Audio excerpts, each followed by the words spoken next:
Hello everyone and welcome back to my channel.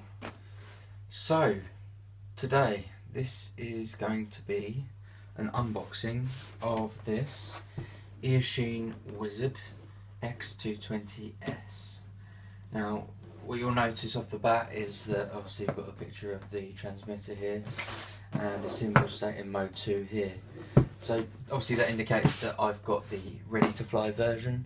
The reason I decided to get the ready to fly version was the fact that the only other transmitters I've got aren't really capable because they're more of a basic plain kind of transmitter.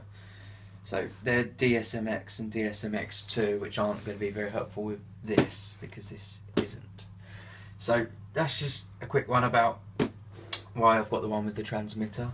Apart from anything, I think anyone new coming into doing this, learning how to fly drones, getting into the whole quad scene and FPV and all of that, I think it's important that you guys see what you'll get as a transmitter as well, because obviously being newbies I wouldn't expect any of you to have transmitters already, and if you did already I would potentially still say that it would be worth you getting a transmitter unless you've got a very expensive one, because the fact that this comes bound ready to fly with all of the necessary switches for all of the flight modes just saves a lot of hassle. So without any further ado, I am going to quickly jump to a clip of this coming out of the box.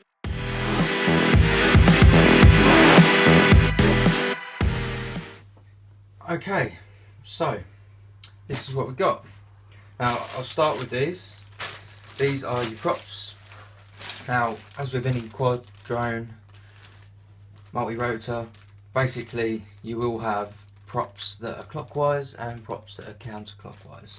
Now with the quads you always get two props that are clockwise and two that are counterclockwise, and more often than not there is also a retaining bolt which is clockwise and counterclockwise as well. So there's the props. So in here there are 1, 2, 3, 4. I believe there's 5 whole sets of props for the drone, or for the quad here. So that is pretty good. I think that just goes to show how much Eachine feel that this is something that's going to be for the newbies, because obviously you get through props quickly, so I hear. So put these over here. Okay, so moving on. Here is the transmitter.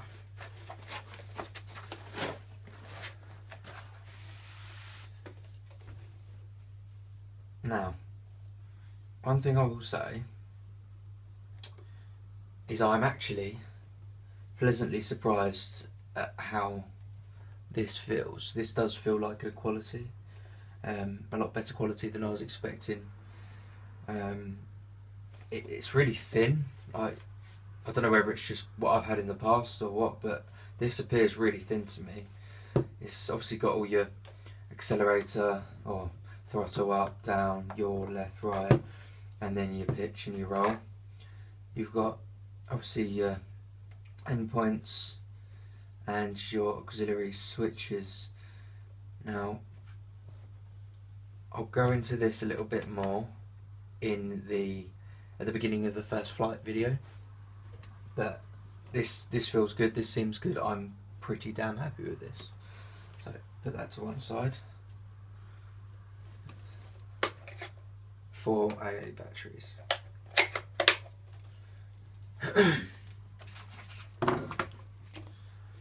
Okay, so here we have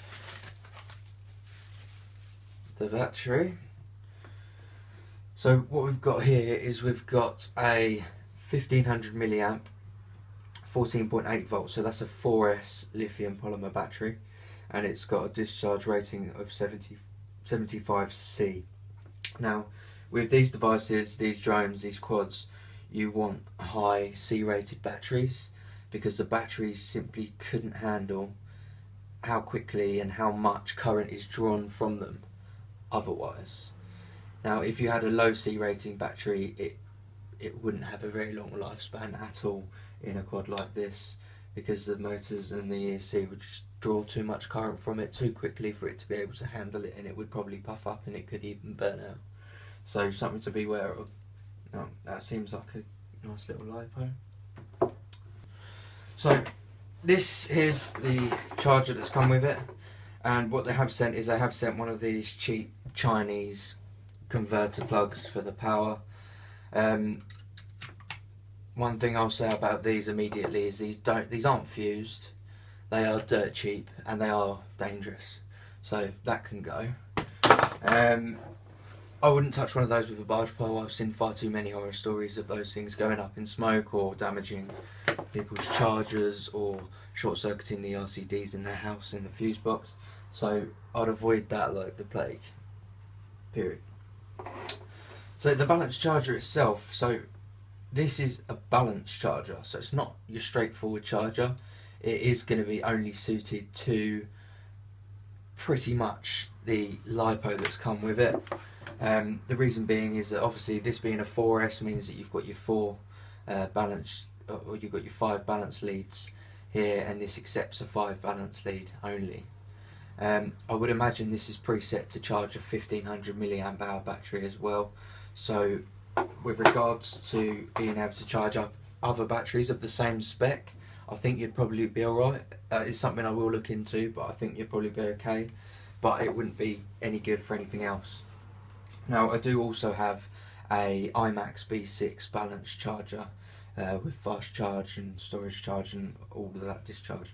So I'll probably be using that, but when I don't really have the time to go and get it all out, set it up, I could just whack this in if I'm on the go. So that's pretty handy. We'll see how that goes, but that seems alright at the moment.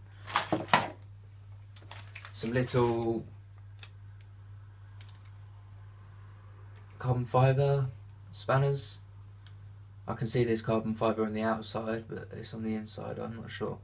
So something worth mentioning is, from what I've seen, is that people are claiming that the carbon fibre on the chassis of this quad is external only. So I think from what I've heard, some people are saying, or a few people are saying, that it's reinforced glass fibre on the inside, which basically means it's a hell of a lot weaker. Now I did see quite an extensive video about someone testing that, and he flew it into a tree, he flew it into the ground, and the only thing that really broke was this top plate, which didn't deter me enough for me to not get it. Apart from anything, it's Eachine, parts are highly available, so I can live with breaking that, but not the arms. But the arms in his video actually held up, so that is good. So this is the run cam, or the smaller kind of action recording cameras. That's a mount for that, which can sit on the quad. I think that's also why they gave us the cable ties. And the quad itself, and the FPV antenna, which would screw on the back. So all in all, this looks good, it feels good, but don't forget, this is the first quad of this type, or the first proper quad I've ever owned.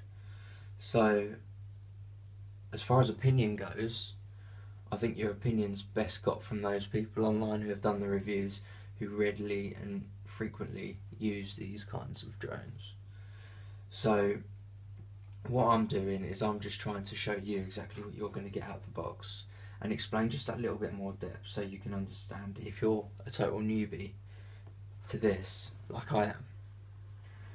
So with regards to configuration, they've got the battery straps quite far back. That is for one reason only, that is so that you can have your cam mount up here on the front, and then you can obviously put your battery behind.